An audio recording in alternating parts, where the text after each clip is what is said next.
The Eagles advanced to Super Bowl 59 after a knockout of the Commanders. The Chiefs are back in the bowl after an NFL record 17th straight one-score win. Sal Paolantonio in this massive rematch, how the coaches stack up. And you know what? We'll take a peek down south and see what those Dallas Cowboys are doing. Sean Green on an unpopular Super Bowl matchup. Jesse Newell from the Kansas City Star will join us to talk about how Andy does it.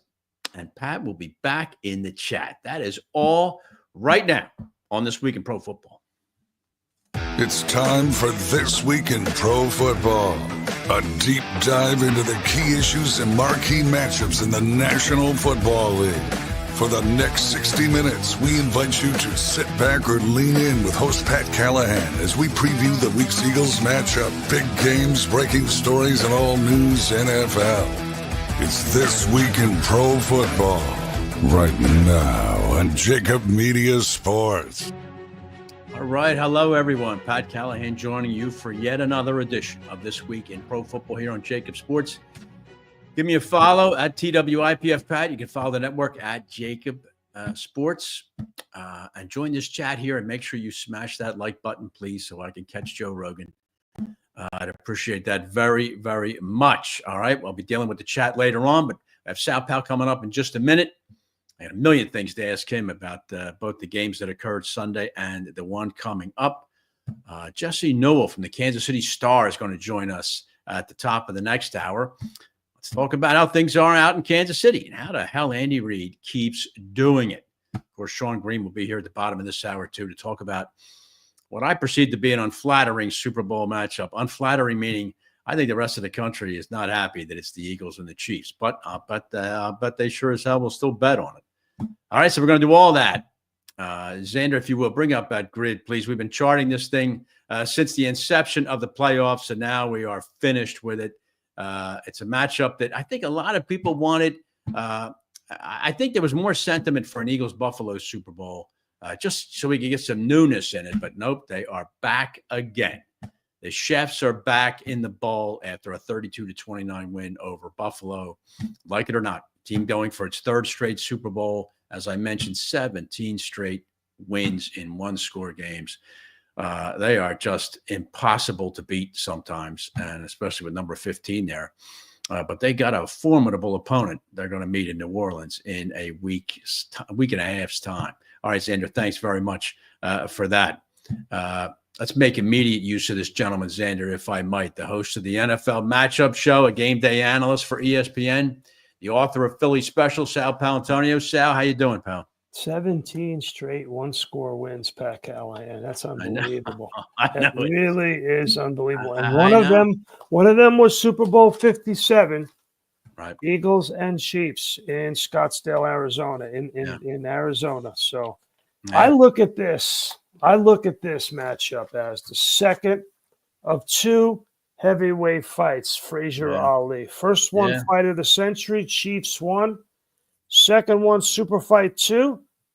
And the Eagles come back and win this one. Yeah. And then that sets up a rubber match between the two of them coming up. So I think this is the second of 3 matchups we will see in the Super Bowl between Jalen Hurts, Patrick Mahomes, Nick Sirianni, and Andy Reid.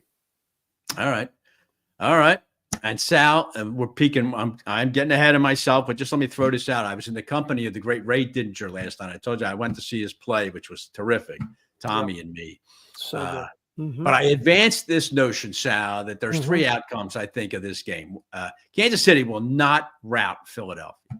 It's either going to be a close Kansas City win, a close Philadelphia win, or the Eagles beat Kansas City by 10 points. That's the way to beat them, right? Because you're not going to beat them in a one-score game. But I think this Eagle team, this team is playing. They played downhill the entire game against Washington. They are a formidable opponent for Kansas City.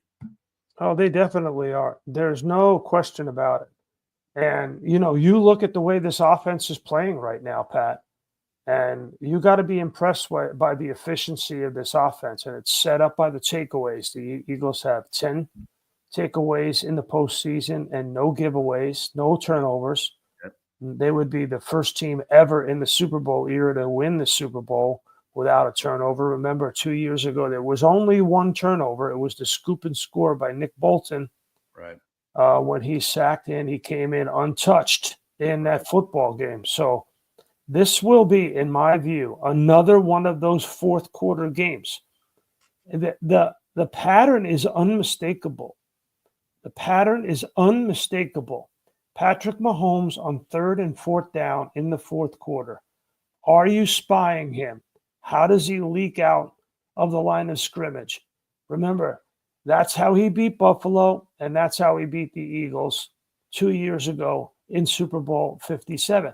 Remember, the Chiefs had 15 first downs in the second half against the defense that led the NFL in sacks that year, most of the year. Yeah. So they've got to take care of business in the fourth quarter on 3rd and 4th down. And I went through the tape of the Eagles defense, Vic Fangio against Jaden Daniels. Now, I don't want to compare Jaden Daniels to Patrick Mahomes, chief offense to Commanders, but there's a lot of similarities. And Fangio has been philosophically opposed, schematically opposed to dedicating a spy all of the time to a dual threat quarterback. But he used Oren Burks a lot. Oren Burks is very athletic. He's the guy who came in for Nagobi Dean. He's the guy who's a very good special teams player. He has long arms. He's taller than Nakobe Dean, 6'3", as opposed to 6 foot. And he's quick. And Oren Burks did a wonderful, masterful job in that football game. And so did Zach. The Eagles linebackers will be key in this football game. No doubt. This for a second, Pat. The Eagles have led for 154 minutes and 24 seconds out of 160 minutes of game time in these 3 postseason games. That's 85%, 85.8%, the highest percentage in a single postseason since the 94 Niners 30 years ago. One of the greatest Super Bowl teams of all time, the 94 Niners. No question about it. The Steve Young, Ricky Waters team. Yeah. That team was loaded on offense. And that's why when you're comparing this Eagles team to that Niners team, that is a major comparison. It sure is. It sure is. And they deserve it. They deserve that kind of comparison. All right, let me back up just a second here. Okay, Sal. I just want to take a look for a minute at how each team got here. So I want to spend a couple minutes on that AFC title game, right? And I'll do my usual venting, and you could tell me the facts of life. All right? I myself, Sal, I'm not going to buy into this that Buffalo lost because of a bad spot on 4th down. No, you put yourself in that position. For instance, James Cook barely played in the fourth quarter. And another thing, they keep chasing extra points. They can't resist that siren song of taking down an extra point and going for 2. They end up chasing the extra points all afternoon. And the Chiefs knew what was coming on those 2 Josh Allen sneaks. So, Sal, just your opinion. Did Buffalo lose because of officiating? No, definitely not. Pat, players win games, coaches lose them. We've seen it over and over and over again. 1, Sean McDermott chasing points. 2, the disappearance of their running back. Their offensive coordinator deciding all of a sudden a team that ran the ball, second most in the NFL, the Buffalo Bills, to the Eagles, so most in the AFC, was not going to run the ball in the second half. Why do you run the ball in the second half on the road?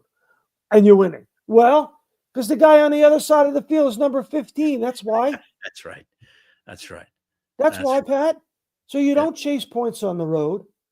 You play field position and time of possession on the road.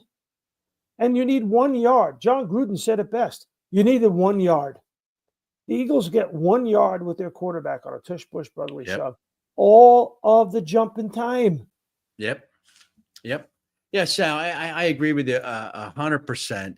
And that's the case that the Bills Players win games, coaches lose them all the time, Pat. All right. One more thing in the AFC. Just give me a little Orson Welles here, if you will. Pat Mahomes beats Josh Allen again in the postseason. I actually feel bad for Josh Allen. I feel bad for Lamar Jackson. But just give me a minute or 30 seconds. Are these two guys seemingly ever going to be able to beat number 15 in a postseason game? They're up against Michael Jordan. That's it. That's the explanation. Yeah. You got Michael Jordan is alive when you're alive. Good luck. Tom Brady's alive when you're alive. Good luck. Yeah. I mean, that's the bottom line. That is it right there, Pat. Vince Lombardi's the coach while you're alive. Good luck. Come on. It's remarkable, isn't it? It's not that hard to figure out. It No. really is not. No. The AFC has been dominated really by Tom Brady and Patrick Mahomes for 20 years. It's really an amazing thing. And I agree with you. And especially, I remember you saying this 3/4 of the way through the season. The Bills better get the Chiefs out of Arrowhead for that AFC title game. They couldn't do it. Well, they had the game. They could have won the game. But Pat, let me tell you something. It's so obvious and it's ridiculous. The Chiefs do two things great.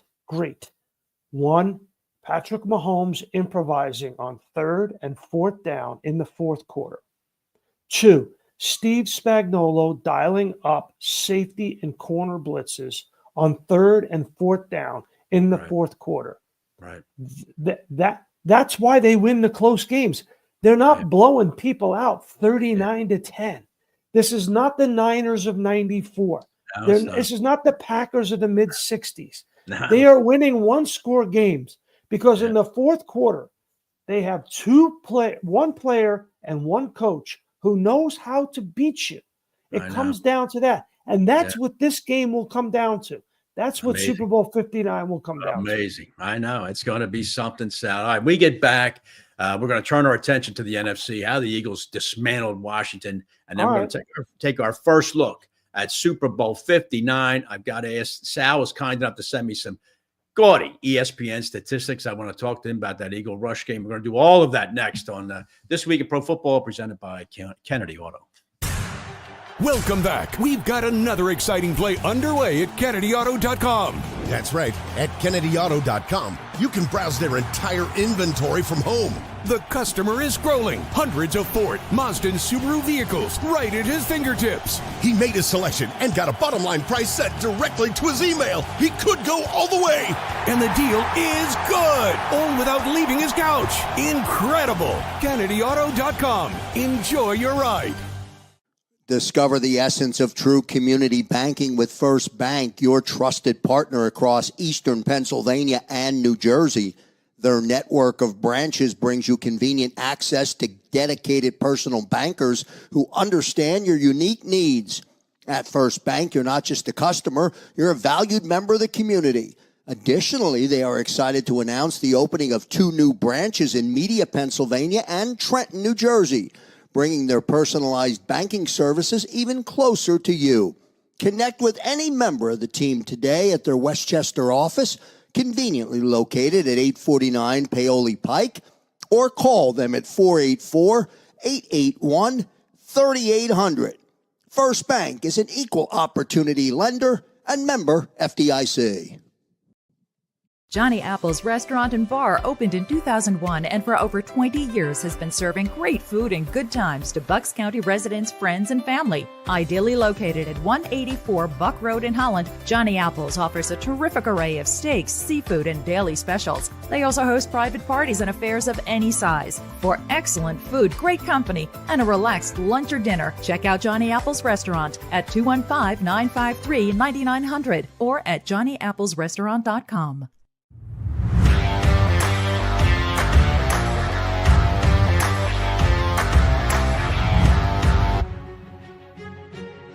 Welcome back here This Week in Pro Football on JAKIB Sports. Pat Callahan, always privileged to be joined by Sal Paolantonio. Sal, I'm going to sneak a twofer in on you. All right. I want you to tell me, was that the most complete game the Eagles have played offensively in the Kellen Moore administration?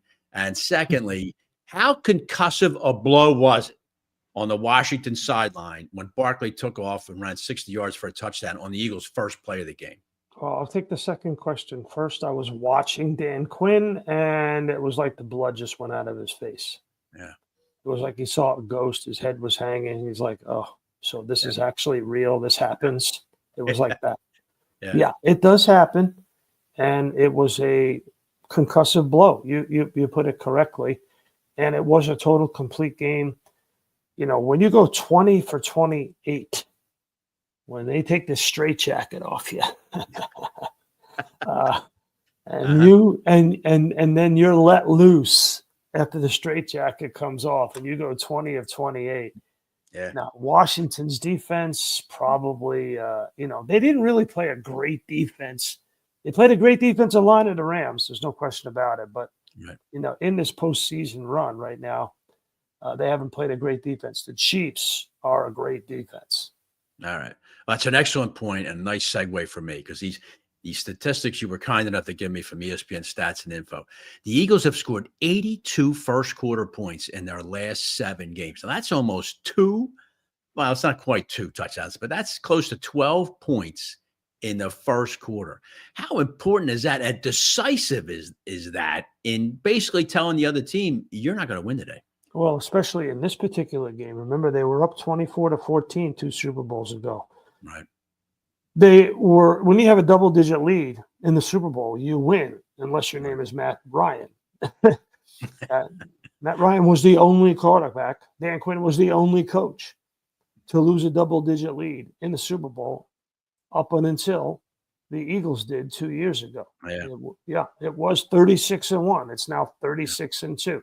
Yeah. And Jalen Hurts was responsible for 4 touchdowns in that game. Yep. Quarterbacks who are responsible for 4 touchdowns in a Super Bowl or AFC and NFC championship game win all of the time. They've never lost. Hurts was the first to lose. How about that? Pat, that was an historic loss by one of the great Eagles teams of all time. This Eagles team is better than that one 2 years ago. Yeah. 2 words: Saquon Barkley. Yeah, that's the difference. Yeah, and as you pointed out, that 22 team was loaded and was an excellent team. But boy, the dimension this guy adds, Sal, to the team. The Eagles 179 rush yards per game in the regular season, 4th highest by a team to reach the Super Bowl. And the 3 teams that were behind, the 72 Dolphins, the 75 Steelers, and the 73 Dolphins. Well, you know what they all had in common? They all won the Super Bowl. Yeah. Their ability to dominate on the ground, Sal, has really been extraordinary. But as you point out, now the question is, can they do it a week from now? Yeah, I mean, that's going to be the game plan going in. But there's 8 different players starting in this Super Bowl than to 2 years ago. And they're at significant positions. The maturation and the emergence of Jalen Carter cannot be oversold. Right. I mean, He is double teaming people. He's head slapping people. I mean, he is taking on the double team, and he is penetrating in the line of scrimmage like I have not seen since Jerome Brown, and that's pretty high praise. So then Quinyon Mitchell and Hooper DeJean have added speed and youth.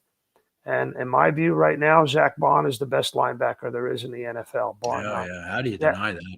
Yep. You can't deny it. And Jalen Hurts has a Pro Football Focus grade of 91.4. That's the highest of any player that played on championship weekend. Any player at his position. That's how good he was in the NFC championship game. He had the highest grade. So they're playing at peak level. They're peaking at the right time offensively. Pat, doesn't matter. Doesn't matter. Isn't that funny, Sal? Just a word about Hurts, though. Let's face it, we had all, myself included, I talked about it last week that he was going to rank 4th out of the 4 quarterbacks coming into championship weekend last Sunday. Mm-hmm. How important was the success of the effort that he put out last Sunday to him going into this game next Sunday? Pat, I was never one of those doubters about Hurts. To me, it was about the offense, and I saw efficiency.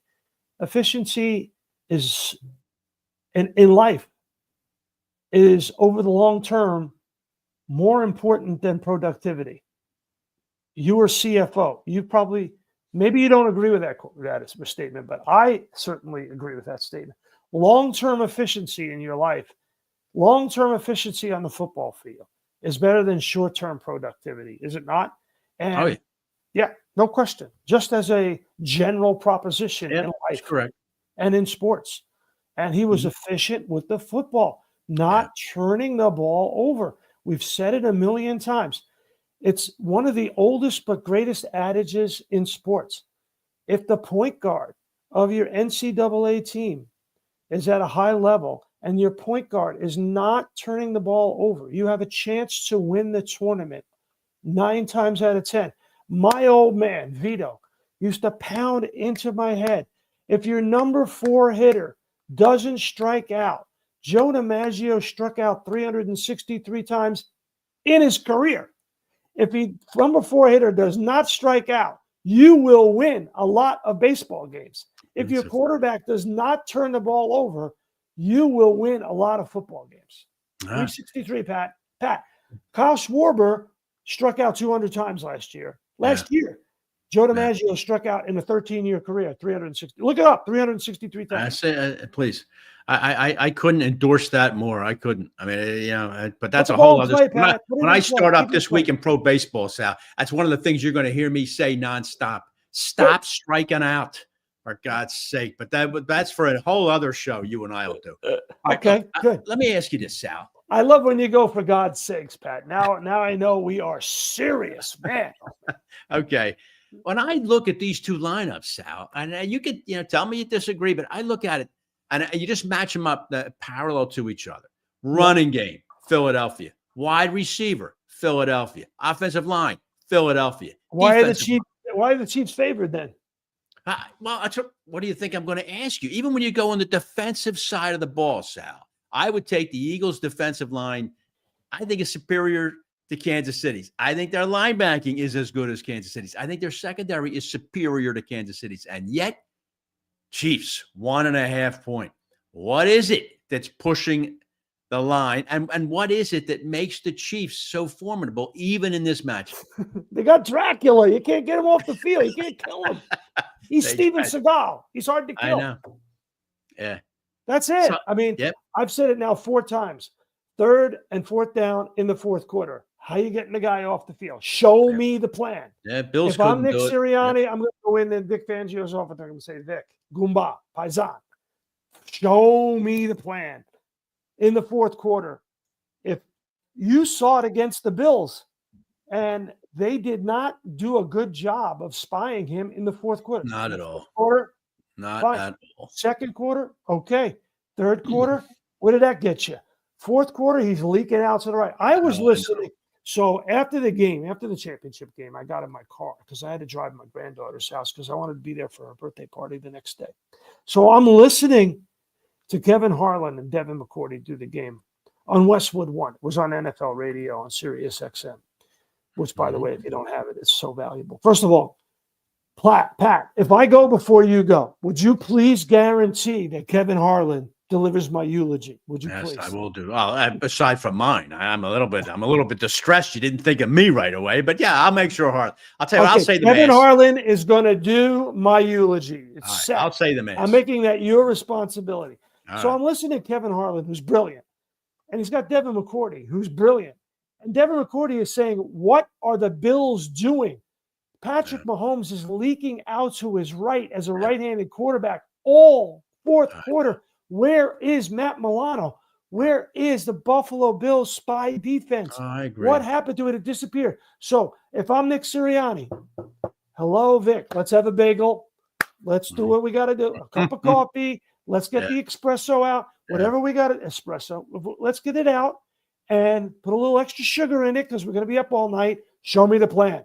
Show me your 4th quarter plan because Jonathan Gannon did not have a 4th quarter plan. Sal Fangio, who you have alluded to this in the past, how important this is for him. 0-8 against Mahomes.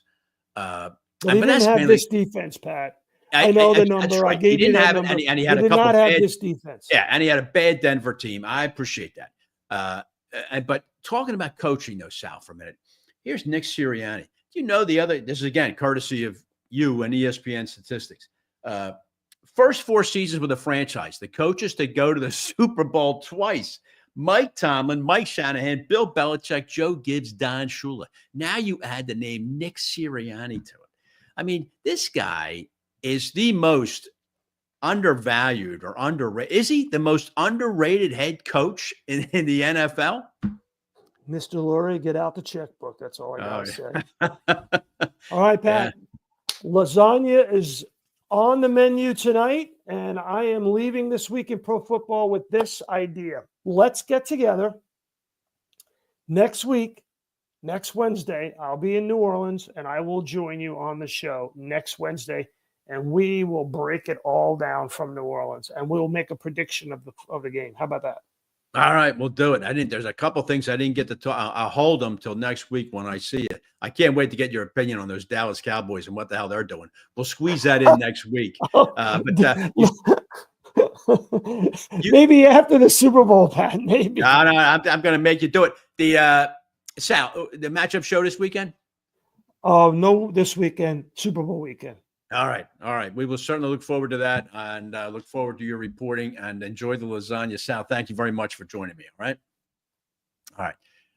What Sal wanted to talk about with the Cowboys, by the way, is it is an amazing statistics. If I could just segue for just a second. I saw this on Twitter in the, what was it? The 28 seasons from 1969 to 1996, the Cowboys played 31 playoff games. In the 28 seasons since from 1997 on, 4. That is how bad things are in Dallas right now with that franchise. And yet some of the commentary by the Jones boys after they hired Brian Schottenheimer is amazing. So Sal had wanted to talk about it, but we ran out of time. But maybe we'll do that like in our post-Super Bowl show here on This Week in Pro Football. Maybe we'll find some time to talk about that whole NFC East again, because it is fascinating. All right. Thanks again to Sal for joining us. When we get back, the great Sean Green is going to join me. I think 95% of the country cannot stand this Super Bowl matchup. Not that the Eagles are arrogant, but you know how people think about Philadelphia and their fans. And I think everybody's just tired as hell of Kansas City. But we'll talk to Sean about that, some early props and some picks. We'll get that from him next on This Week in Pro Football. What on earth are you doing? We have dinner reservations in 15 minutes. I'm trying to figure out who to start in my fantasy football lineup. Every website I check has a different opinion. It's driving me crazy. How do you set your lineup so fast? I have a secret weapon that will blow your mind. Wow. What's the secret? I've been using FantasyGuru.com for all of my fantasy football decisions. FantasyGuru.com? Isn't that with that crazy guy, Jeff Mans? You mean the legendary fantasy guru, Jeff Mans? He's a genius. FantasyGuru.com has everything you need to dominate your league. Starts, sits, busts. It's like having a fantasy football expert panel in your corner. Wow, FantasyGuru.com. But I feel like you're cheating on me. How do you think I won our league last year? FantasyGuru.com. It'll feel like you're cheating, but you're not. Join FantasyGuru.com today.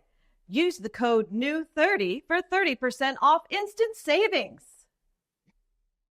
Evolution Energy Partners has helped hundreds of businesses save millions of dollars on their energy spent. They offer electricity and gas procurement strategies, efficiency audits and engineering and financing solutions, as well as online utility bill management. To learn how your business can save, visit www.evolutionep.com or contact Chuck Herschella at 610-329-8288. Evolution Energy Partners, energy solutions to improve your bottom line. At Whistler Pearlstein LLP, we assemble the most effective team to handle all of your legal needs. There are players and pretenders, but our hustle and heart set us apart. In practice now for over 75 years, we're proud to be one of the most prominent full-service law firms in the Philadelphia region. We offer 17 different areas of practice, including business, corporate, and tax education law, real estate, zoning, and land development, municipal law, and litigation. Our top-rated attorneys and staff are laser-focused on client success. We strive to provide outstanding legal counsel with the highest level of care and consideration. Let us show you the Whistler way. Learn more at WhistlerPearlstein.com or email Michael J. O'Donohue at mod@whistpearl.com. WhistlerPearlstein.com or mod@whistpearl.com.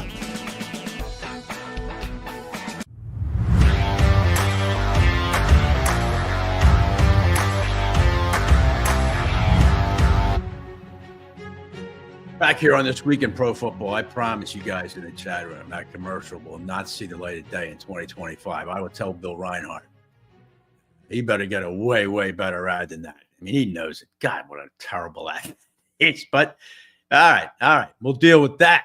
All right, I'll be joining the chat in about 15 minutes time after the excellent Sean Green is done here. But I want you guys in the chat room to consider this. Is this 24 Eagles team? Maybe I'll ask Sean Green this. Is this 24 Eagle team better than the 22 Eagle team? I mean, that was a powerhouse team there. But like Sal said, you got 8 different starters on that team now. Which team's better? We'll talk about that in a little while. Now let's get this guy on here, the proprietor of the Sports Gambling Network, and that would be the excellent Sean Green. Sean, how you doing? You're muted. Is he muted? Get yourself unmuted there, Sean Green. I still don't hear him. Xander, take your wand out, wave it, and get this guy audible. I don't know what's going on there. Hopefully Sean can check that out. Uh-oh. Sean's taking off the headphones. It looks like he's doing everything there.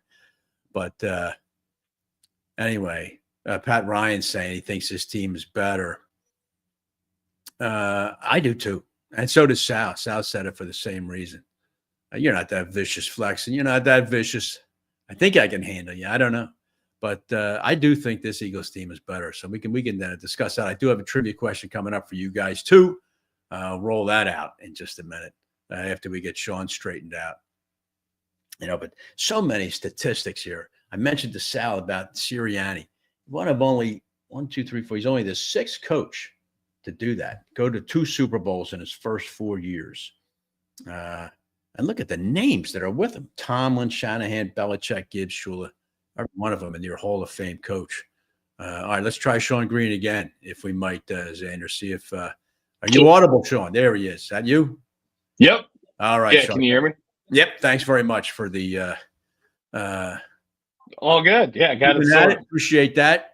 Which team do you think's better, Sean? The 24 Eagles or the 22 Eagles? That's a good question. I mean, offense, I think you could really debate it. But to me, this defense in 2024 is so much better than the 2022 defense. I mean, I rewatched the Super Bowl from Super Bowl 57, first time I rewatched it.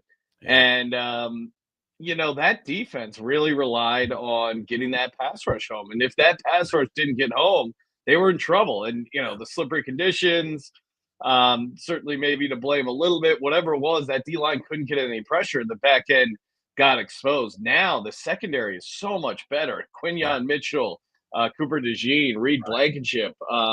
You don't have guys like James Bradbury that are a real liability. Now on the offensive side, Hurts was running the ball a ton. Maybe he was a little faster, quicker.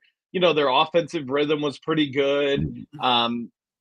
In general, their offense, their passing offense, I would say, was better. But obviously, Saquon Barkley is much better than Miles Sanders, Kenny Gainwell, Boston Scott. Like, that was who was running the football for them. So, I don't know. To me, maybe you could make a case for the offense being slightly better in 2022, but the defense is this defense is so much better. Yeah, I agree with you on the defense. And I think the offense, this kid, 26. I was talking earlier with some guys today. And, if you had to compare a guy to Saquon Barkley, and maybe would spring to mind is Marshall Faulk. Now, Barkley is not huge in terms of, he's not like an Eric Dickerson. Notice how I leaned at our Rams guys right away. He's not an Eric Dickerson, though. But I'm telling you, he is he's almost underutilized, which seems hard to believe, Sean. But he has a wonderful combination of speed and power that really the Eagles. It's amazing how the Giants effed this up, but they did. Yeah, with the Eagles. No, it's crazy. And I've been making this point all season long, and I don't know how much credit he takes a ton of flack nationally and locally, but Jalen Hurts, the way he does those read options and the way that defenses have to defend his running ability, I think is just making Saquon Barkley's job that much easier. I mean, hats off to Saquon Barkley having a career year, a special year. The offensive line, awesome. Saquon's playing great. But the fact that defenses have to at least be honest with Jalen Hurts' running ability creates huge opportunities for Saquon Barkley. Oh, Sean, it's amazing. I mean, I don't recall in my storied career here, and believe me, I'm watching football for, I don't know, 59 years. I've never seen a guy just when he gets the ball at his own 35, there's a one out of three chance he's taking it to the house. It's crazy. Yeah. And it's funny. You see Jalen Hurts putting his hands up, signaling touchdown. The guy's at the Eagle 40. Yeah. I mean, everyone keeps saying, Pat, oh, well, you know what? They're going to load the box and they're going to force Hurts to beat him with the pass. And that's going to be the formula. What do you mean? You can't do that. Loading the box, it doesn't help you against Saquon Barkley. He blows through the box and then you got 10 guys chasing after him. And that's the other thing. Like, people go, well, they're going to put him in a situation where they have to pass. What do you mean? Like, they have these massive, he's had 3 yards of 60 plus, or 3 carries of 60 plus, 3 touchdowns of 60 plus in the playoffs. So even if they do get down, they're not going to give up on the running game. Oh, no. How could you possibly? Yeah. So it's crazy. Right. Like, they have explosive plays from the running game. So if they need points, they're going to give it to Barkley. If they're up, they're going to give it to Barkley. There's no if they're down, they'll give it to Barkley. He's going to get a ton of carries. Why not? And I'll tell you, I think that there's one place, Sean, that he is underutilized. It's in the passing game. I think that guy can catch. Yeah. And I think he is. You hit him in the open field. That's where the Falk comparison comes in, because I think he's just as dangerous in the open field as Marshall Falk was. All right, Sean, listen. I was joking earlier that this might be the most unpopular Super Bowl ever. I think, let's face it, the Eagles are not a popular team nationwide because we keep yelling at Packer fans and we keep beating up Commander fans. And just it gives the whole town a bad name. And the Chiefs, everybody is suffering from Chiefs fatigue. But, I mean, it's a Super Bowl. Are they going to get the same volume, if not more, than they always get? Oh, yeah, 100%. I mean, you think, come on, it's a Super Bowl. It could be, Jacksonville Jaguars versus the New Orleans Saints.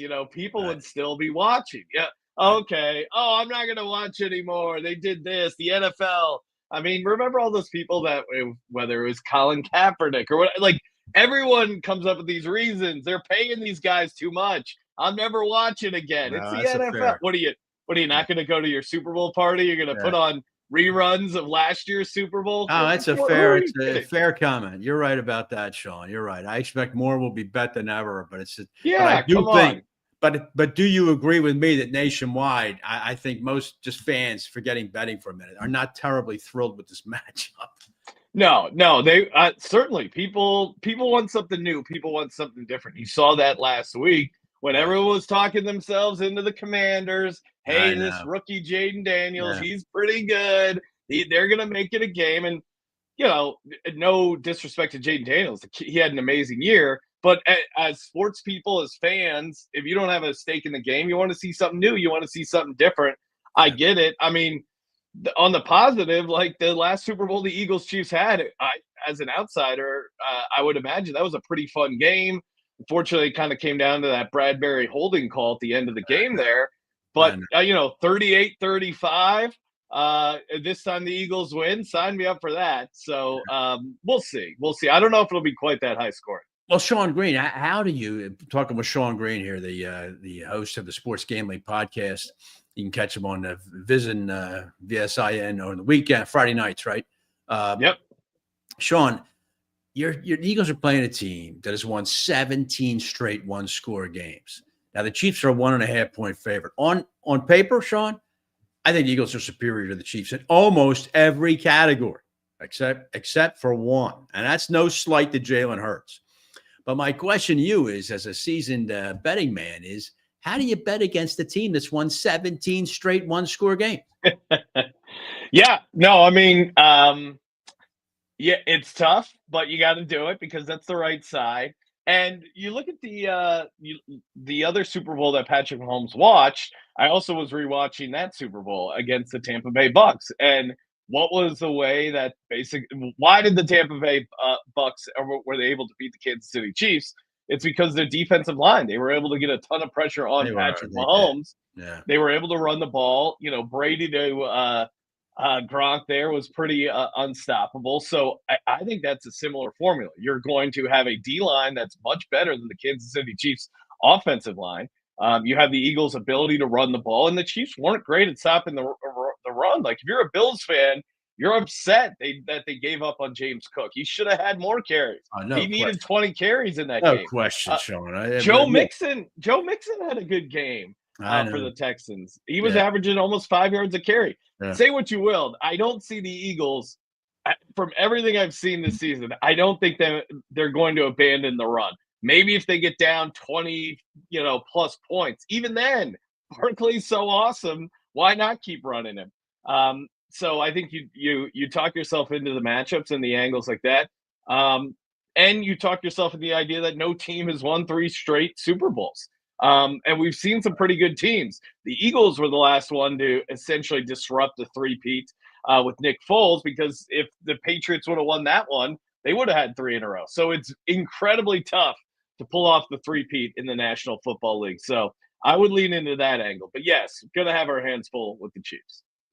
Sean Green, it struck me about that Mahomes is 3-1 in Super Bowls, and this being his 5th one, all 5 that featured point spreads of 3 or less. And it just speaks to how the Chiefs beat you. They just keep it close enough that number 15 is going to win the game in the 4th quarter. And with the exception that you just mentioned, he's able to do it. But I mean, Jalen Hurts, he was with him. He matched him blow for blow in the game 2 years ago. I don't see any reason why he can't do it again or come close to it. Yeah, I mean, I think why I like the Eagles' chances better this time around. I think, to me, the difference is they were trying to go blow for blow with this Chiefs team, right? And all it took was one slip up. That Jalen Hurts, he was rushing. He was moving the ball from his left to his right hand. It slipped out. It bounced right into the Chiefs defender's hand, ran it into the end zone. And that defensive touchdown, that one mistake from Jalen Hurts, was the difference. You watch this Eagles team this year, they're playing completely clean football. And how do you beat the Kansas City Chiefs? It's not to try and outscore them in a traditional shootout. It's to hit them with a counter, right? To hit them with something they haven't seen, and that's pounding the rock, playing good defense. This Eagles team all year has had this formula where they get up and then, like an anaconda, they just squeeze the life out of you till you're gone. And that's their formula. And that's something the Chiefs haven't had. The Chiefs haven't played a rushing offense like this yet so far this season. And they haven't played a defensive line like this season. And even though Quinyon Mitchell is a rookie, he's one of the best cornerbacks in the league. Zach Bond, a guy that got off the street as a defensive player of the year nominee. Like, just look at this roster and compare it to the 2022 defense. Defensive roster is just so much better. It's crazy. Yeah, I think so too. I do. Give me some early props, Sean, that are out there that you might be interested in. And I can't wait. I ask you this every week.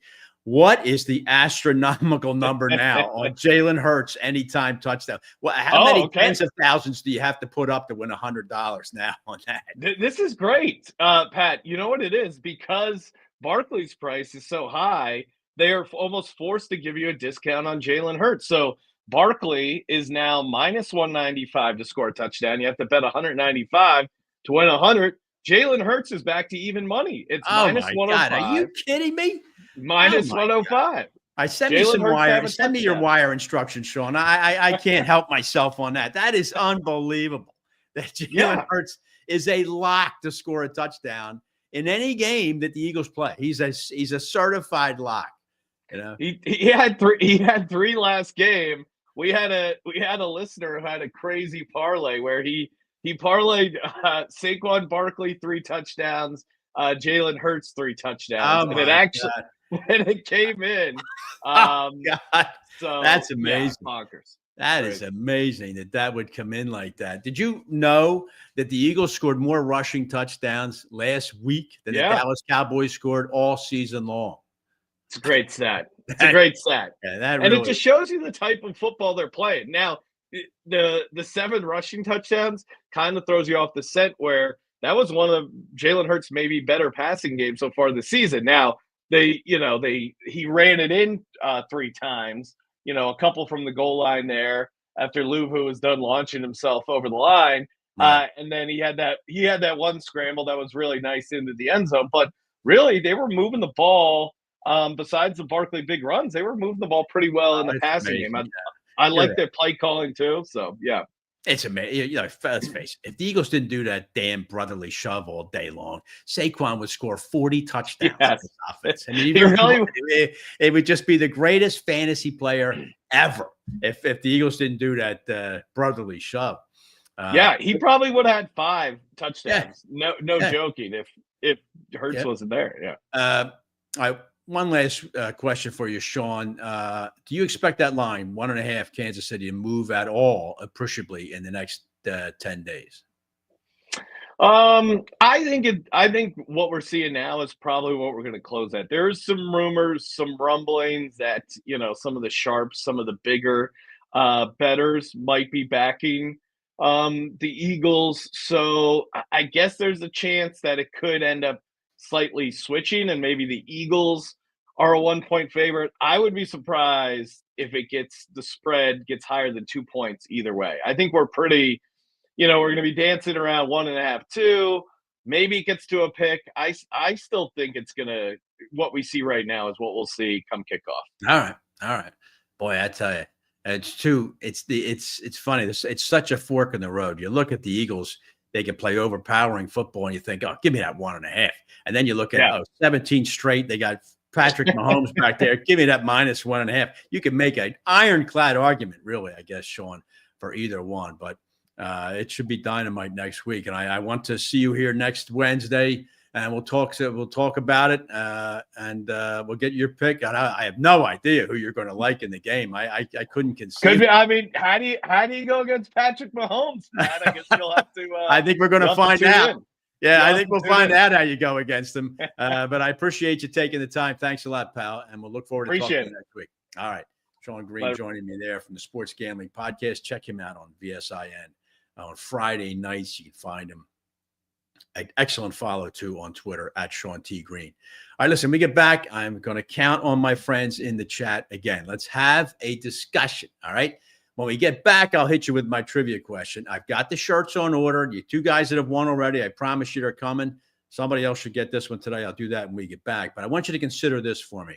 I've already thrown out, who does Saquon remind you of? I mentioned Marshall Faulk. I'd love to get your comments on that. Does he remind you of any other great running backs? I saw maybe Adrian Peterson in there before, but does this guy's running style remind you of anybody in particular? And the second one is this I want you to consider for me. Is Andy Reid, look, we all helped chase Andy Reid out of Philadelphia 20-some years ago, right? Because we were sick of it. We were just sick of getting to the pinnacle and then having to watch receivers that no one had ever heard of try and drag the Eagles over the finish line because Reid wouldn't invest in that kind of talent, or he blowed his timeouts, or they would take 11 minutes and a drive down 10 against New England. We're sick of it. This guy is 301 and 162 in 26 seasons. That's almost 12 wins a season. So my question to the chat, ladies and gentlemen, is I want you to weigh in on, do we have to consider this guy one of the greatest coaches of all time? He actually has a shot to catch Don Shula, assuming he doesn't burst. I mean, he has a shot to catch Don Shula. So do we have to consider Reid one of the greatest coaches in NFL history, yes or no? Who does Saquon remind you of? Let's get into those discussions, and I'll throw a trivia question out at you next on This Week in Pro Football.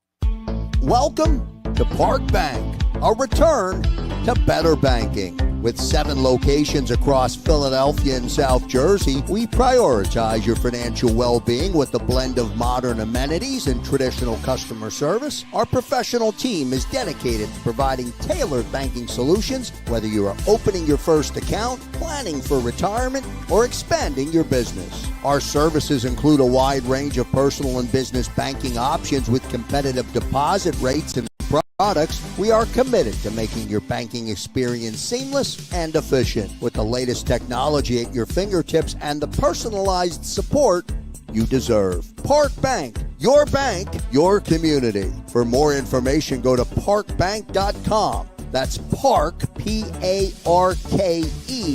bank.com. Member FDIC. Concrete Cutting Systems Incorporated is the concrete cutting specialist in the Philadelphia area since 1995, and they've become the specialist in the Pittsburgh area as well. These guys are celebrating 28 years as the industry leader in the field of concrete cutting and robotic demolition. So if you have a project that requires any type of concrete cutting or drilling, concrete demolition, or interior excavating, call the specialist, Concrete Cutting Systems, located at 2514 Orthodox Street in the heart of Philly. Call them at 215-533-0652. With a fleet of over 70 service trucks, Concrete Cutting Systems Incorporated is always ready to service all of your concrete cutting, drilling, and concrete demolition and highway sealing needs. These guys are the only full union concrete cutting company based in Philadelphia. So don't delay. Call the boys today at 215-533-0652. And be sure to check them out on Facebook and Instagram at CCSINC_Phila or on the web at concretecuttingsystems.net.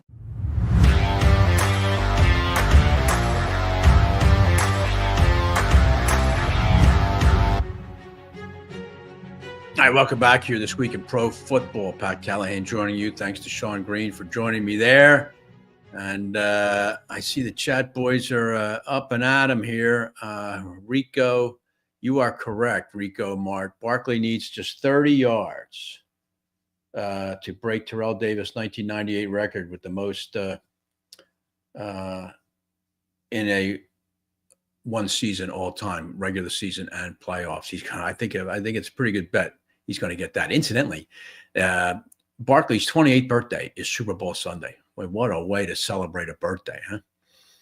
All right, listen, I thank you very much. I see a lot of these comments here I want to get to. Here's my trivia question, gang. All right, now let's pay attention. All right, it's a simple one. Who holds the NFL record for the most postseason interceptions? Who holds the NFL record for throwing the most postseason? Let me back up. I already made a mistake. The record for the most Super Bowl interceptions. Who holds the record? What quarterback for throwing the most interceptions in a Super Bowl? Not one game, career. Most Super Bowl interceptions. What quarterback holds that record? All right. I apologize. I botched that one up. All right. Let's check that out. See who can get me that one. But in terms of coaching, Andy Reid is now fourth. This was going into the season. He was fourth in all-time wins. I mean, it's really staggering what this guy has been able to do since we ran him out of Dodge. But of course, it doesn't hurt to have Patrick Mahomes. But the only coaches with more wins than Reid: Don Shula, Bill Belichick, and George Halas. How about that? I'm telling you, this guy has a shot. He's 300. He has 301 wins right now. Shula's record is 347. That's 46 wins. He could do that in 4 seasons. He's averaging 12 wins a season anyway. So, I really think I'm looking at some answers here. Peyton Manning is not right. Jim Kelly is not right. Brett Favre, that's not a bad guess. He didn't play enough Super Bowls. Kelly was a good guess by Rico. So was Peyton a good guess. Terry Bradshaw, boy, he didn't throw many picks. All they did was win Super Bowls when Bradshaw was there. Rich Gannon, he probably threw the most in one game. I see flexing, man. He's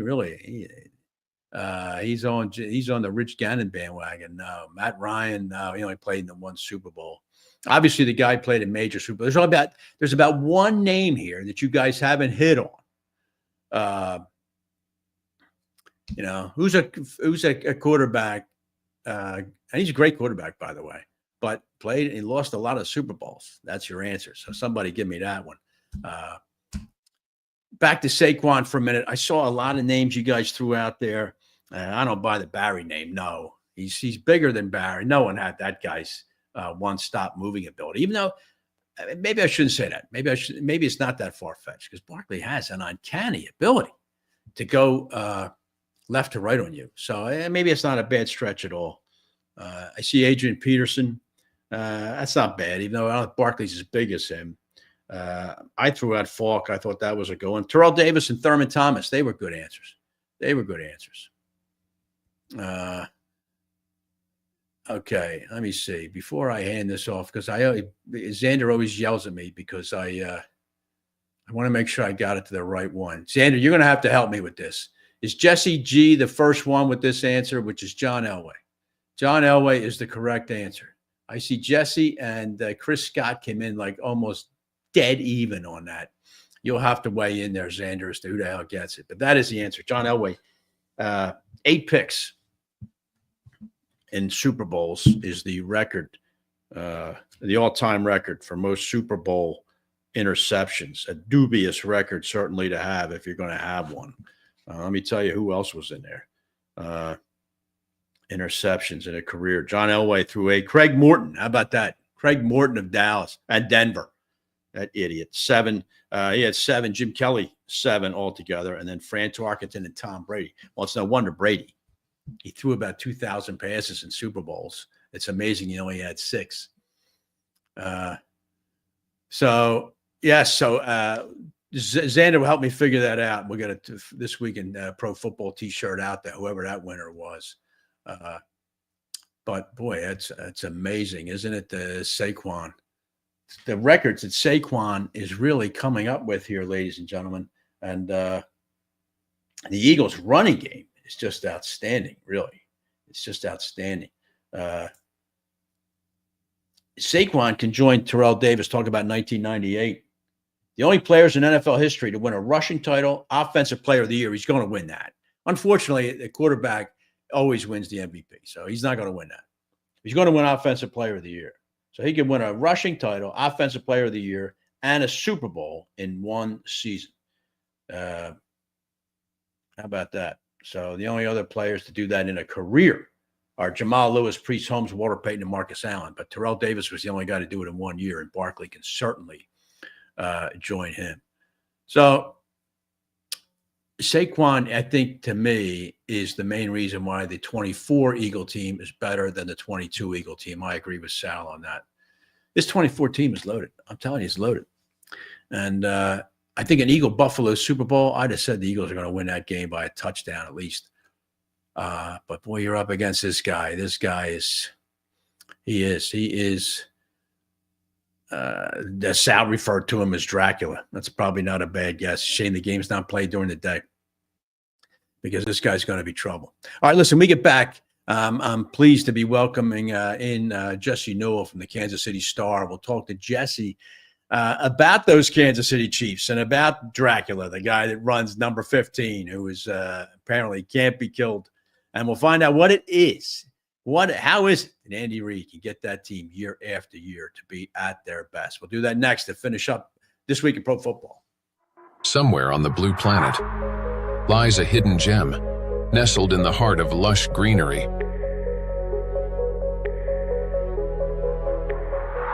Where the game of golf takes on a new meaning. At Spring Mill Country Club, we offer an unparalleled golfing experience. Our meticulously maintained course is designed to challenge and delight golfers of all levels. But that's not all. Spring Mill is also the perfect venue for your most cherished celebrations. From intimate gatherings to grand weddings, our elegant banquet facilities provide the perfect backdrop for your special day. With exquisite cuisine, personalized service, and breathtaking surroundings, every event at Spring Mill becomes a cherished memory. Let us be a part of your journey. Whether it's a round of golf, a celebration, or a once-in-a-lifetime wedding. Spring Mill Country Club, where every moment is extraordinary. Visit us today and create your unforgettable story. Welcome back. We've got another exciting play underway at KennedyAuto.com. That's right. At KennedyAuto.com, you can browse their entire inventory from home. The customer is scrolling hundreds of Ford, Mazda, and Subaru vehicles right at his fingertips. He made his selection and got a bottom line price set directly to his email. He could go all the way. And the deal is good, all without leaving his couch. Incredible. KennedyAuto.com. Enjoy your ride.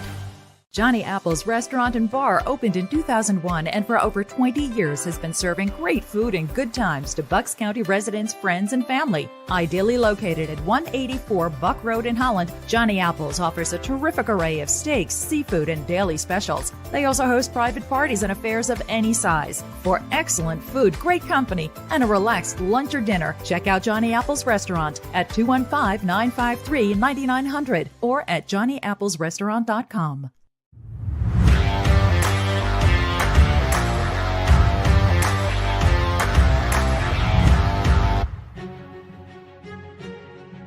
All right, welcome back to This Week in Pro Football. Pat Callahan joining you here on JAKIB Sports.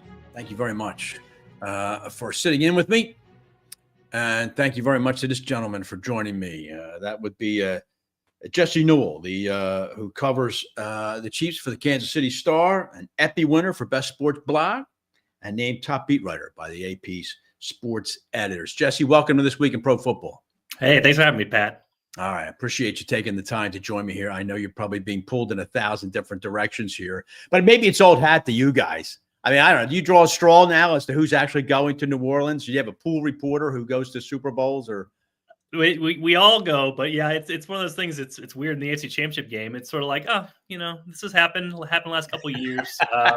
So yes. It's crazy that this is happening in Kansas City because of all the heartbreak that happened previously, 20, 30 years ago. But this is kind of a crazy run the Chiefs are on. Well, you're up against a Genghis Khan fan base, Jesse, that's going to invade New Orleans now, like the opening scene of Gladiator. All right. So are Chiefs fans a little bit like jaundice, meaning that, we don't have any money left to go to another Super Bowl? I mean, do you think there'll be a heavy Chiefs presence among the fan base next week? Well, again, we've all done this before. And so when it was 2 years ago in Arizona, I mean, I was stunned by how much green was there, how many Eagles fans. And so I would think there'd be more Eagles fans there to your point, but obviously the history the Chiefs are chasing right now, you can see why those Super Bowl prices are going up because, if you're talking about once in a lifetime, probably sort of thing, this is it for the Chiefs. I don't think we'll see another three-peat attempt in my lifetime. So if you're going to go to one and going to want to see history, obviously you're going to have to pony up, and I'm sure some Chiefs fans will do just that. All right, I appreciate the segue because I wanted to let me start with that with you. Is that you're talking about the chance to see something once in a lifetime, and that is a team that just consistently plays its best when it has to, and it's such a rare thing. You read about it all the time. Teams that win a championship in any sport, and they just can't relight that fire. How does Coach Reid get this team to perform at such a high level over such a long period of time? Yeah, so it's funny. I mean, I think there's sort of two answers to the question in kind of different ways. If you go back to some of the NFL film stuff from last year, when they won their second Super Bowl, there's video of Patrick Mahomes and Travis Kelce talking to each other right after, before they're getting the Lombardi Trophy for the second one, saying, we got to run this back. We got to get the three-peat. Nobody's ever done that. So they obviously had that in the back of their minds. But when you go around the facility and the team facility, every year Andy Reid chooses a word or a slogan or a phrase that they kind of follow. And this year's word is formula. And I think that's really important to the Chiefs because when you ask Andy Reid about the three-peat, when you ask him about accomplishing something nobody else has done, he doesn't want to talk about that. He wants to talk about, what do I do on January 29th? What's this part of the process? What do I do to make my team better? How do I study film on this particular day? And so he keeps guys so laser focused on the individual day. And here's how you do things that I think that's what's made them so successful. And not only that, there's just a confidence and a trust in these guys. I think once you're at Andy Reid's level, you've won 2 Super Bowls in a row, you've won 3 of them, and you have this coaching staff like Steve Spagnuolo, these guys that have done it before. They trust in their players, and in turn, the players trust in the coaches to be like, I know that guy's doing what's best. And so I think that goes a long way for the Chiefs. But to answer your original question, I think that they have accomplished this and gotten back to this point because they haven't focused on the three-peat. They focused on what can I do today in training camp, in week 1, in week 6, in the bye week, whatever it is to get better. And they've been through this before, so they know what it takes, and they know that formula it takes to go win and potentially go win another Super Bowl. And I tell you, they buy into this guy. I think they love Andy Reid and they buy into him, and they're going to do what he tells them to do because what the hell? All it does is put rings on their fingers. I mean, Jesse, an example was last week, AFC Championship game, Chiefs up by 3. They're trying to run the clock out. They have a big third down. At that point, most of the free world knows he's going to run a pick play. I mean, it's just a central part of the offense that Reed runs. And yet they couldn't stop it. Samaje Perine was wide open. They couldn't stop it. So in terms of why this team thrives in one-score games, is it scheme? Is it execution? Is it 15? How would you rank them? Yeah, so a lot of those things. And obviously one of Mahomes' great strengths is crunch time, clutch time. I mean, you're talking to a guy that loves the numbers, analytics, and this Mahomes guy sort of breaks the mold. You know what I mean? Like the numbers he has in the playoffs over his career are better than the numbers he has in the regular season. And in the playoffs, you're playing better teams. You know what I mean? Like those two things should not wait. But I actually wrote about that play you're talking about to Perine. And I think so much of this, it's a nice little snippet of what makes the Chiefs so good. So I asked Andy Reid earlier this week on a Zoom call. I said, hey, that 3rd and 9, you had a timeout. The Bills called timeout. You get the guy to the sideline. What goes into that play call? And he said, that play call was basically decided Tuesday. Okay, because of their preparation, like Matt Nagy, the offensive coordinator, he has his list that he likes. So then he goes to the quarterbacks and says, Patrick, what do you like in this situation? Let's say it's 3rd down or 4th down for the game. What do you like? Let's talk through it. Then they go Thursday, they have a different meeting and say, hey, what's on this call sheet? What do we like? And so they're prepared for the moment. You can go back to last year's Super Bowl against San Francisco when the new overtime rules happened. And once they lost the toss, but San Francisco took the ball, the Chiefs were celebrating. They're like, oh my gosh, that's what we wanted, because they're prepared for the moment. And so I do think this is a coaching staff that any wrinkle, any edge, anything they can get, they are prepared for the moment. So when it comes to the crunch time, they are ready to take advantage. When we see some other teams, us as beat writers, maybe are a little more hesitant in that moment and aren't as ready for the moment as the Chiefs are. So some of the stuff still, I mean, like, you're blocking a field goal to beat the Broncos. I know. I know. That's good execution, but like, okay, you can't bank on that every single time. But the run they've had now, them winning as much as they have, I do think that there is a preparation part that goes into this. And I don't think there's any staff out there that's more prepared and has been through as many fires and situations or prepares for those situations like this Kansas City Chiefs staff does. No, it's got to be a major, major part of it. There's nothing they haven't seen. And the closer the game gets, they seem to thrive on it. Now, talking here with Jesse Newell from the Kansas City Star. Jesse, this program originates in the Philadelphia area, so we obviously we watch the Eagles every week here. This is a formidable team, this Eagle team, and the addition of Barkley was just talk about the rich getting richer. This was a good team that has now become a great team with this guy. And if I, as impartially as possible, go up and down the lineups, I think Philadelphia has advantages really throughout these matchups.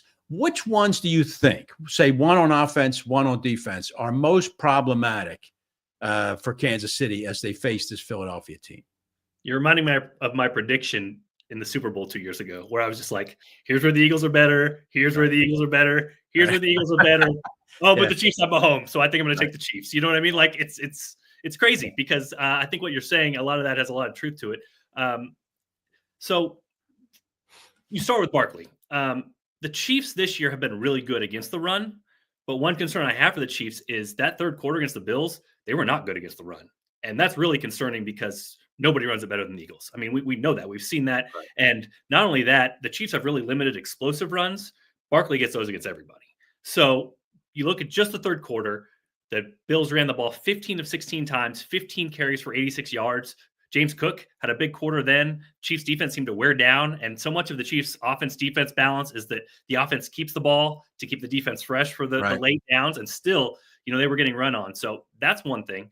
I don't need to tell you that A.J. Brown is a problem for the Chiefs because of the secondary the Chiefs have. Like Trent McDuffie is an all-pro type of player, has been for 2 years, but he's not big. You know what I mean? And we saw in the Super Bowl a couple of years ago, you can go over a guy like that. The Chiefs have limited some of the explosive passes here recently, but kind of midway through the season, they were getting exposed for that as well. So that's something to watch. And then it's funny, my colleague Sam McDowell at the Kansas City Star, he was writing a little preview of who the Chiefs would face if they won the game against the Bills to have ready for after the game. And, we're looking at some of these advanced numbers, these DVOA numbers, and he turns to me and he goes, I can't find a weakness in the coverage of the Philadelphia Eagles. Like he's looking deep left, they're good. Middle, they're good. Short right, they're good. Like he can't find a weakness there. And so I will point out for the Chiefs, like so much of what they do is Andy Reid and scheme based. They're kind of like a basketball team that loves to space it out and figure out kind of ways to pick at you. So he has an advantage because he has 2 weeks to prepare. Andy Reid's always been good when preparing, but if you go back a couple weeks ago against Houston, the cornerbacks of the Houston Texans really locked down the Chiefs receivers. Only Xavier Worthy out of the receivers had catches, him and Travis Kelce. And so there's a potential there, if you got a sticky secondary, which the Eagles do, that you can cause the receivers of the Chiefs some problems. And so I would say off the top of my head, those are a few things to look out for. But obviously, this is another one of those matchups where you just wonder how well 15 is going to play and how much the other team's got to make up for a superhuman type level that Patrick Mahomes usually brings in these type of games. One thing I think, Jesse, that the Eagles won't do that Buffalo did is sit down their star running back in the fourth quarter. It's just inexplicable to me, the decisions that Buffalo coach makes. And I'm telling you, he makes them year in, year out. But that's just an aside. But, if you please don't tell me that the Bills lost that game because of a bad spot on the fourth down. That is nonsense. But now that I brought it up, Jesse, I know that the entire Missouri area is sick of hearing this, but about the officiating. Kansas too. I'll throw that one in there. Yeah, let me throw that in because that's not fair. Because you guys are right on the border of Kansas and Missouri. That's a fairest comment. Thank you. But how are the Chiefs themselves weary of it, of being accused of having the officials favoring Mahomes and the team, or do they not take any note of it at all? So I think through most of the year, it was not what it has become in the last 2 weeks. And, there was kind of some of it throughout the year sprinkled in here and there. Hey, they're winning all these close games. How does it happen?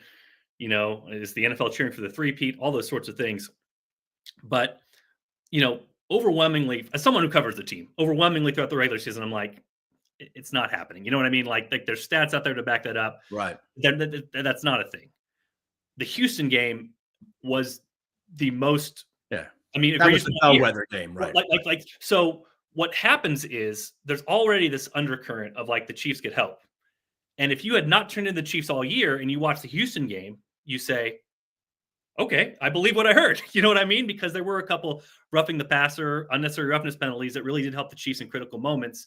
And that were very borderline, no matter what the NFL says. Right. So that really raised it up. And obviously all eyes were on it this past week. This past week against the Bills, it did not seem to me like, the calls were like the previous week. But now it's sort of like the lie sometimes becomes the truth because, if you hear something enough, you watch the Texans game, obviously becomes something. But I think for the most part, the Chiefs try to ignore it. Obviously, they have history on their minds. But you've seen some guys like linebacker Drew Tranquill went to social media and, had some sort of comment like, if you think it's the refs, then, go shove it, that sort of thing. And they're going to be asked about it this week. And I don't think they like it. But at this point, this is like me growing up. This was the Patriots. You know what I mean? Oh, Tom Brady gets all the calls. That's fair. That's fair, Jess. You're right. Yeah, nobody loves a winner, really. And that's the a Chiefs fact. have sort of embraced the role as villain, and they've kind of earned it because every single State Farm commercial either has Andy Reid or Patrick Mahomes or Travis Kelce. So we understand why the rest of the country here in Kansas City probably gets sick of these things because obviously we saw the same thing with the Patriots when Tom Brady and Gronkowski and Belichick were making their rounds as well. And it's funny, you mentioned Reid, and I was talking with the guys that are in my chat here during the show. The record this guy has assembled in both Philadelphia and Kansas City, and he was fired. He left the Eagles, and he was hired by Kansas City about 45 minutes later. And 26 seasons, 301 wins. I mean, this guy, I was saying, Jesse, is he now has Shula in his sights if he wants to. Do you think he'll coach that long and possibly get a shot at that all-time wins record? So, to put in perspective, only 3 coaches in NFL history have more. So, I mean, he's already 4th, which is just, like you said, it's crazy to think about. We talk to him every year. I can think about, he invites us one day into his training camp dorm room at Missouri Western in St. Joseph, Missouri, and his cinder block wall where he studies film. And, we ask him every year, how long do you want to do this? How long do you want to do this? And he revealed this last year. It's kind of funny, a little anecdote. He was kind of asking people around like, hey, how do you know when to leave? When do you know it's your time? And somebody had gotten back to him and said, as long as Patrick Mahomes is your quarterback, I don't think it's your time. You know what I mean? I know. So I don't think he's ready at this point. And I think we talk about the grind and what he loves. I mean, this is what he loves. He loves August 22nd has a day, and you do this on that day. And November 14th has this day, and you do this on this day. And he's so regimented into what he does. And this has become his life.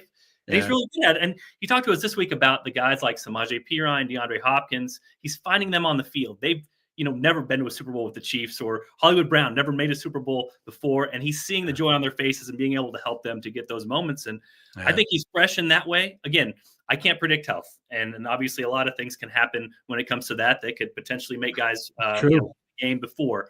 But that aside, I think he has many more years left in him. And I saw some of those graphs you were talking about where projection-wise, if he keeps winning games, this could be a thing within 3 or 4 years that he's I tell you, it certainly could be. Number 15 stays healthy. Yeah, 15 stays healthy. But it's funny you mentioned like you mentioned a guy like Perine. Jesse, I don't know if he played a snap before that third down play, and yet he becomes a central part of one of the most pivotal plays in the game. And it's amazing how Reed is able to do that. It's amazing how Perine was even on the field. So I think that plays into the trust I talked about, Pat. They trust everybody on the roster. And real quick, I mentioned this today, but their leading rusher in the game, Kareem Hunt, could not get an invite to training camp by any of the 32 NFL teams. How about that? The guy with the longest catch was paid $7 million by the 4-13 Patriots, Juju Smith-Schuster, to leave the team. They're like, we're paying you $7 million to go away.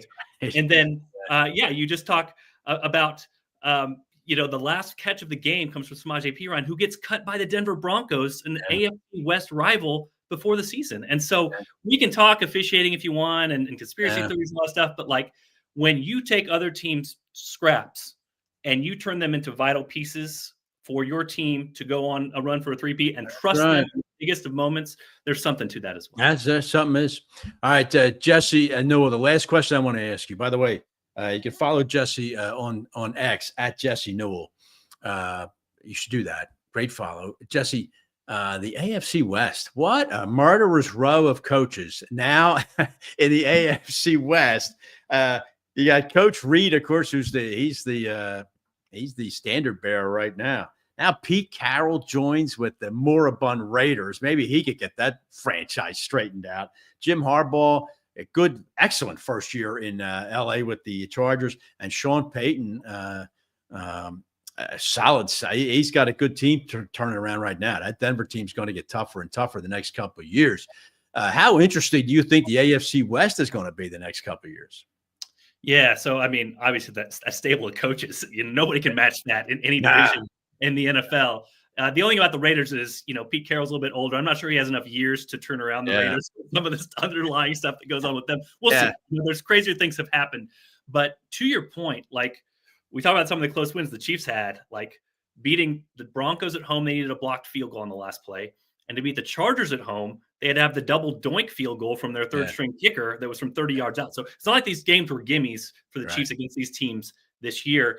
But to your overall point, the thing that makes these matchups tough is if you have the coach settled and you have the quarterback settled. And you talk about Denver and you talk about the Chargers. You got it right. Right now, they got the coach settled and they've got the quarterback settled, and those teams do not beat themselves. And so, absolutely, those are going to be some battles coming up. And, the Chiefs have won the AFC West, whatever it is now, 9 or 10 years in a row.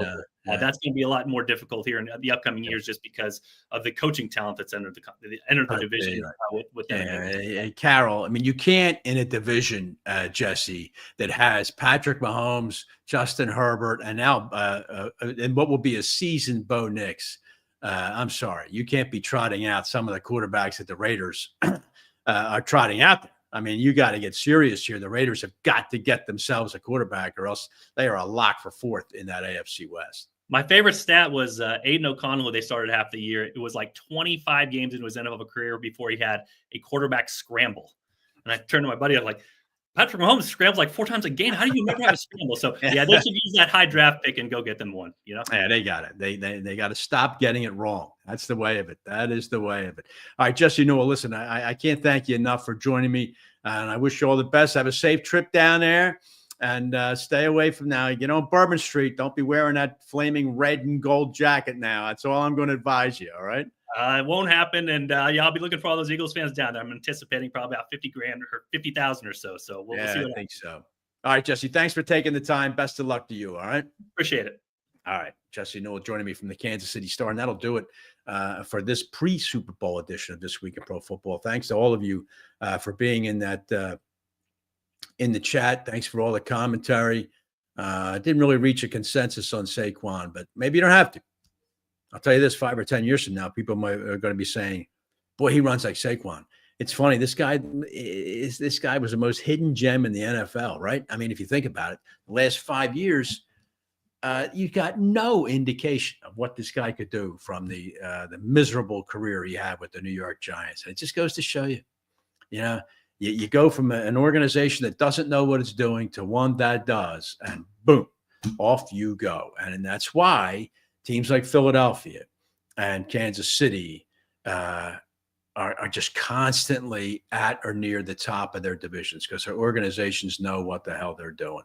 Of course, I used to say that about New England. Look at them. Of course, when you lose a Brady, that's kind of a big loss. But the Eagles, I'll tell you, they're drafting the way they draft, and the quality of their free agent signings. Eagles organization is in pretty good shape.